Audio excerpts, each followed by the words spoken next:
Hello everyone, welcome back to my channel. This is Vinash Shaikh and you are watching light of commerce. आज का video होने वाला बहुत ही खास, क्योंकि इकोनॉमिक्स सेम 6 का बहुत ही इंपॉर्टेंट मॉड्यूल नंबर 3 का बहुत ही important answer, structure of balance of payment आज के वीडियो में मैं एक्सप्लेन करने वाला हूं। बहुत इंपॉर्टेंट आंसर है बोर्ड पॉइंट ऑफ व्यू से। यूनिवर्सिटी के एग्जाम्स तो आप लोगों को पता है कि 5 तारीख को डिक्लेयर हो चुके हैं। अब वो होने वाले हैं कि नहीं होने वाले हैं वो बात की बात है, लेकिन बॉस पढ़ाई तो स्टार्ट करनी ही पड़ेगी। और आपको लगता है कि एग्जाम पोस्टपोन होना चाहिए, तो मेरे हिसाब से तो नहीं होना चाहिए, क्योंकि जब तक आपको डेट नहीं मिलती तब तक आप पढ़ने वाले हो नहीं। अगर पोस्टपोन भी हो जाते हैं वीडियो तो एग्जाम, तो क्या आप लोग अभी से पढ़ना स्टार्ट कर दोगे? नहीं, आप लोग रिलीफ कर लोगे, आप लोग ऐसा बैठ जाओगे कि भाई नहीं अब पढ़ना ही नहीं है, क्योंकि 5th सेम में आपके साथ में ये हो चुका है। 10 अक्टूबर को होने वाले थे एग्जाम, जो 18 नवंबर को हुए, और रिजल्ट आपके पास है, आपके हाथ में है।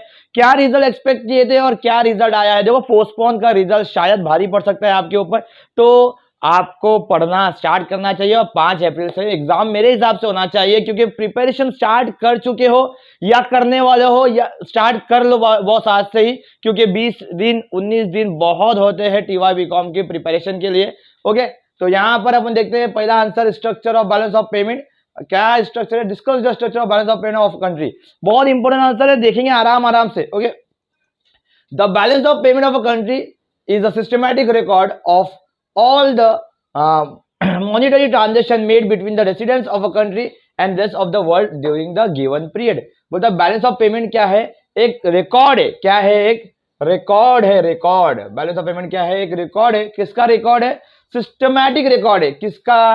मॉनिटरी ट्रांजेक्शन का। बहुत सिस्टमैटिक रिकॉर्ड है। किसका? मॉनिटरी ट्रांजेक्शन का, जो दो कंट्री के बीच में होता है। मतलब हम कोई कंट्री से अगर फॉरेन करेंसी लेते हैं और कोई कंट्री में फॉरेन करेंसी देते हैं, तो ये रिकॉर्ड रखने को बैलेंस ऑफ पेमेंट कहा जाता है। बहुत ही आसान आंसर है भाई। फॉरेन करेंसी आ रहा है और फॉरेन करेंसी जा रहा है, इसका रिकॉर्ड रखना is balance of payment. Okay, monetary transaction which are enter into the balance of payment record involve transfer of goods. भाई हमने ट्रांसफर ऑफ गुड्स कर दिया, मतलब गुड्स बाहर भेज दिया या कुछ और बेच दिया आपने, ट्रांसफर ऑफ गुड्स हो गया। And assets, rendering service from the residence of one country to another residence. Okay, मतलब क्या है कि हमको बाहर की कंट्री से पैसा कैसे आएगा और बाहर की कंट्री पैसा जाएगा कैसे? पैसा आने के लिए या तो अपने को कोई गुड्स बेचना पड़ेगा, या तो असेट बेचना पड़ेगा, या तो इन्वेस्टमेंट करना पड़ेगा, या तो सर्विस रेंडर करनी पड़ेगी। मतलब भाई वो बता रहा है कि ये पैसा जो आने की और जाने की बात है बैलेंस ऑफ पेमेंट में अपन लिखने वाले हैं, लेकिन ये पैसा आएगा और जाएगा कैसे? गुड्स बेच के, असेट बेच के, सर्विस बेच के, बस इतना लिखना है। और यहाँ लिखा था balance of payment statement divided into many categories, broadly main divisions are trade account, current account and capital account. इसके अलावा ये जो है ना, ये उतना मेन नहीं है, बट ये 3 पॉइंट बहुत मेन है। एग्जाम ओरिएंटेड में बता रहा हूं आपको, 8 मार्क का आंसर आ सकता है। 8 मार्क के आंसर के अंदर आपको ये 3 पॉइंट पे, ट्रेड अकाउंट, करंट अकाउंट और कैपिटल अकाउंट पे बहुत जोर देना है। ये आंसर के अंदर जब मैंने पीडीएफ के अंदर भी डाला है ना, उसके अंदर भी मेन फोकस ये 3 आंसर को दिया है। आगे बढ़ते हैं अपन। आगे हमारा सेकंड स्लाइड है। सेकंड स्लाइड में, सॉरी,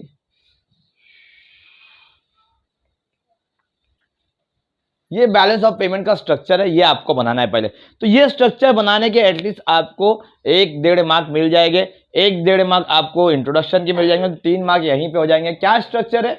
रिसिप्ट है, पेमेंट दिया हुआ है, मतलब इंडिया को या कोई भी कंट्री को फॉरेन करेंसी आएगा कैसे? भाई फॉरेन कंट्री आएगा एक्सपोर्ट ऑफ गुड्स से। किससे आएगा भाई? एक्सपोर्ट ऑफ गुड्स से आएगा। Foreign currency export of goods से आएगा। देन फॉरेन करेंसी आएगा तो एक्सपोर्ट ऑफ सर्विस से आएगा। मैं कुछ गुड्स बेचता हूं तो फॉरेन करेंसी आएगा, सर्विस बेचूंगा तो फॉरेन करेंसी आएगा। मैंने किधर लोन दिया है बाहर तो इंटरेस्ट से फॉरेन करेंसी आएगा। मैंने कहीं पे बिजनेस में इन्वेस्ट किया है तो प्रॉफिट से फॉरेन करेंसी आएगा। मैंने शेयर्स खरीदे तो डिविडेंड से फॉरेन करेंसी आएगा। मतलब इन शॉर्ट बोलने का मतलब क्या है, अपने को ये आंसर में क्या पढ़ना है कि फॉरेन करेंसी कैसे कैसे आएगा, ये स्ट्रक्चर बनाना है आपको। ये स्ट्रक्चर को आगे आंसर में मैं पूरा डिटेल में एक्सप्लेन करूंगा, तो ये स्ट्रक्चर देख लो। ये स्ट्रक्चर आपको सेम टू सेम बनाना है, आंसर के अंदर भी इसकी ही बात होगी, तो वहां एक्सप्लेन करता हूं पूरे स्ट्रक्चर को मैं। यहाँ पे आते हैं आगे। पहला है ट्रेड अकाउंट बैलेंस। देखो ये वाला balance, that is export of goods and import of goods वाला बैलेंस। ओके, पढ़ते हैं इसको, बहुत ही इंपॉर्टेंट आंसर है। देखो आपको एग्जाम में मेरे हिसाब से तो आएगा, और आएगा तो भाई लिखना ही है, बहुत आसान आंसर है। क्या बोलता है ट्रेड अकाउंट बैलेंस, क्या बोलता है? It is the difference between exports and imports. किसका डिफरेंस है ये? एक्सपोर्ट्स का और इंपोर्ट का डिफरेंस बिटवीन है, कि मतलब एक्सपोर्ट और इंपोर्ट ऑफ गुड्स में तुम्हारा जितना भी डिफरेंसेस आएगा, that is trade account balance. तुम्हारे हिसाब से इंडिया में हम ज्यादा इंपोर्ट करते हैं या इंडिया से ज्यादा एक्सपोर्ट करते हैं? देखो याद रखना, हमारा इंपोर्ट काफी कम है एज कंपेयर टू एक्सपोर्ट। हम सॉरी मैं उल्टा बोल दिया, हमारा इंपोर्ट काफी ज्यादा है एज कंपेयर टू एक्सपोर्ट। हमारा एक्सपोर्ट बहुत कम है, हमारा इंपोर्ट बहुत ज्यादा है। हम जब कोई कंट्री से इंपोर्ट बहुत ज्यादा करते हैं तो फॉरेन करेंसी ज्यादा पे करना पड़ता है, एक्सपोर्ट कम करते हैं तो फॉरेन करेंसी कम आता है हमारे पास। तो ये सिचुएशन में हम हमेशा नेगेटिव में रहते हैं, डेफिसिट में रहते हैं। हमारा ट्रेड अकाउंट बैलेंस इंडिया का हमेशा डेफिसिट है। यहां पे उसने एक्सप्लेन किया है, trade account balance tells as whether a country enjoys a surplus और डेफिसिट। मतलब कोई country surplus trade account balance भी मेंटेन करती है और कोई country deficit balance trade account balance भी मेंटेन करती है। आगे, during a given period of time if the export and import are exactly equal. मतलब एक कंट्री के अंदर एक पीरियड के अंदर अगर इंपोर्ट और एक्सपोर्ट एग्जैक्टली इक्वल है, एग्जैक्टली इक्वल, तो ऐसे बैलेंस ऑफ ट्रेड को बोला जाता है balance account, trade account balance. मतलब क्या है कि भाई एक्सपोर्ट भी उतना ही है और इंपोर्ट भी उतना ही है, लेकिन क्या बोलता है, if the value of export, अगर export exceeds the value of import, मतलब अगर इंपोर्ट से ज्यादा एक्सपोर्ट है, the country is said to have surplus in the balance of trade. मतलब कंट्री के अंदर क्या है, सरप्लस है बैलेंस ऑफ ट्रेड के अंदर।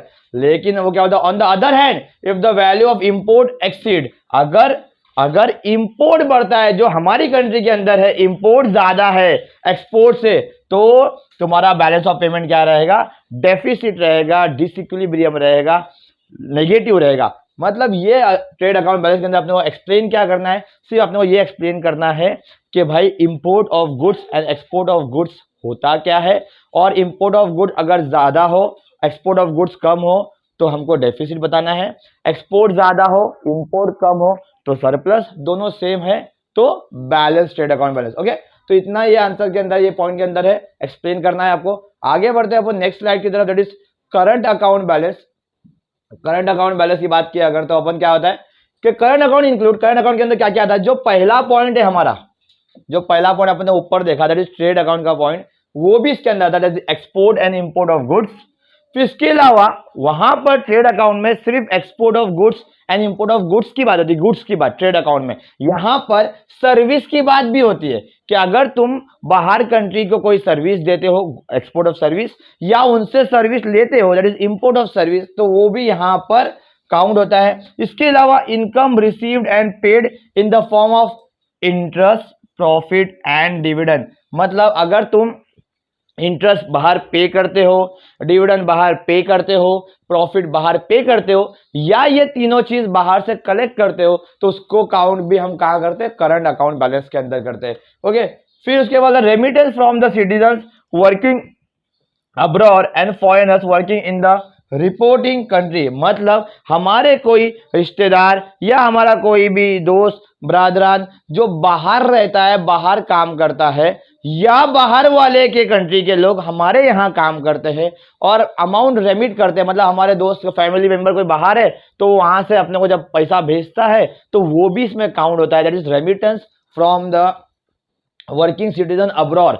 मतलब बाहर कोई काम कर रहा है और वहां से रेमिट कर रहा है, पैसा फॉरेन करेंसी में भेज रहा है, और ऐसा ही यहाँ कोई काम कर रहा है और यहाँ से भेज रहा है। ओके, तो इन शॉर्ट बोलने का मतलब क्या है, हर वो पैसा जो यहाँ से जा सकता है और आ सकता है, उसकी बात यहाँ पर ये आंसर के अंदर होने वाली है। ओके, तो रेमिटेंस की बात हो गई, that is unilateral receipt. Unilateral समझता है, यूनिलैटरल मतलब वन साइड रिसिप्ट, मतलब कुछ देने के लिए कुछ लेना जरूरी नहीं है। फॉर एग्जाम्पल हम जब गिफ्ट देते हैं किसी को, गिफ्ट, या डोनेशन करते हैं हम, तो हम कुछ एक्सपेक्ट करते हैं कि सामने वाले से कि मैं गिफ्ट दे रहा हूँ देखो तो तू भी मेरे को दे, या मैं डोनेशन दे रहा हूँ तो तू भी मेरे को डोनेशन दे। तो ऐसे रिसिप्ट या ऐसे पेमेंट को क्या बोला जाता है, यूनिलैटरल बोला जाता है, which are also referred as transfer payment, include मैंने लिखा है गिफ्ट, डोनेशन एटसेट्रा।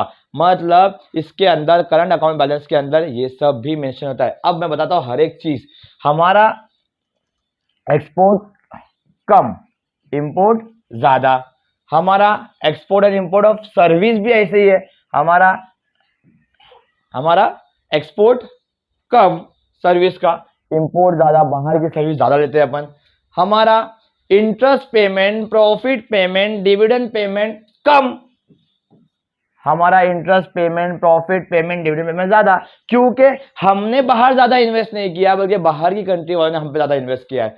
आगे remittance from citizen working abroad, हाँ ये बोल सकते हैं अपन कि हमारे लोग ज्यादा बाहर काम कर रहे हैं तो हमारे पास यहाँ से रेमिटेंस थोड़ा ज्यादा आ रहा है, रेमिटेंस जाता कम है क्योंकि यहाँ पर इंडिया के अंदर फॉरेनर कम काम कर रहे हैं, जबकि हमारे बंदे फॉरेन में जाके ज्यादा काम कर रहे हैं, तो ज्यादा पैसा यहाँ पर आ रहा है। और आगे यूनिलैटरल रिसीप्ट एंड पेमेंट, हम किसी को गिफ्ट, हम किसी को डोनेशन कम देते हैं बहुत, बट हमको डोनेशन ज्यादा आता है, तो यहाँ पर भी हम थोड़ा अच्छे हैं। लेकिन इनका पूरा अगर बैलेंस देखेंगे अपन तो क्या होता है कि हम यहाँ पर थोड़े दो तीन चीज में तो अच्छे हैं लेकिन तो भी हम नेगेटिव में ही रहते हैं, क्योंकि बहुत बड़ा पार्ट ये है और यहाँ पर हम नेगेटिव में है, यहाँ पे हम नेगेटिव में, भले से यहाँ पे हम पॉजिटिव में, हमारे पास फॉरेन करेंसी आ रहा है ज्यादा से ज्यादा, लेकिन ज्यादा हम पे कर रहे, ज्यादा फॉरेन करेंसी जाता है हमारे पास से और कम आता है, इसलिए हमारा करंट अकाउंट बैलेंस भी क्या है,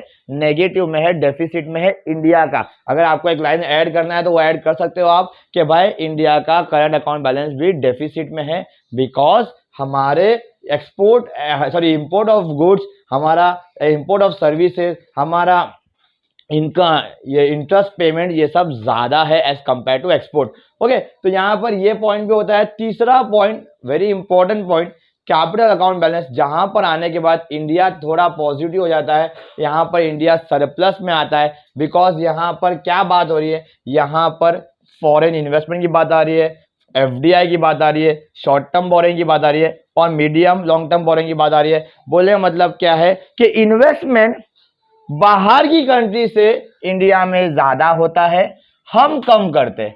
एफडीआई बाहर का ज्यादा आ रहा है, हम कम कर रहे हैं।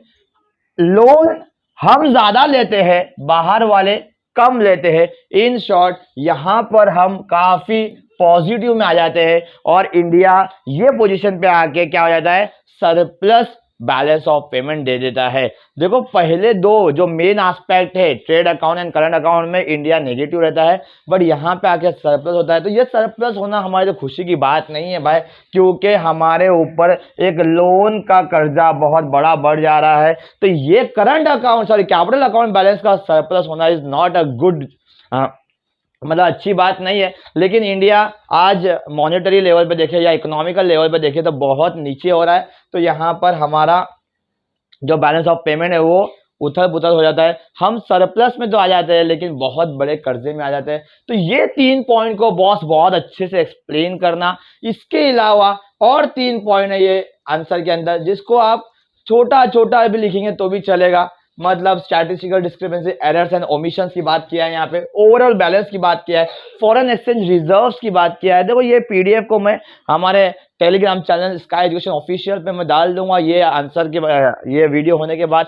तो आप इसको ये तीनों पॉइंट को पढ़ लेना। एक एक लाइन 2-2 लाइन लिखेंगे चलेगा। देखो एग्जाम के लिए मेहनत करना है, हमको इकोनॉमिक्स नहीं बनना है बॉस, तो वो 3 पॉइंट पे जोर देना, वो 3 पॉइंट को बहुत अच्छे से लिखना है अपने को। और यहाँ पर ये 3 पॉइंट को थोड़ा लिखेंगे तो भी चलेगा, क्योंकि आपको 1.5 से 3 मार्क आपको स्टार्ट में मिलने वाले। स्टार्ट में मतलब आपको इंट्रोडक्शन लिखना है, आपको वो शेड्यूल बनाना है, वो बना दोगे, 3 पॉइंट लिख दोगे, आपको 5-6 मार्क मिल जाएगा। यहाँ पे आपको 2 मार्क लेना है, एक एक लाइन 1.5 लाइन लिखिए तो भी चलेगा। Is it clear? तो मिलते हैं हम नेक्स्ट आंसर के साथ नेक्स्ट वीडियो में। Thank you so much.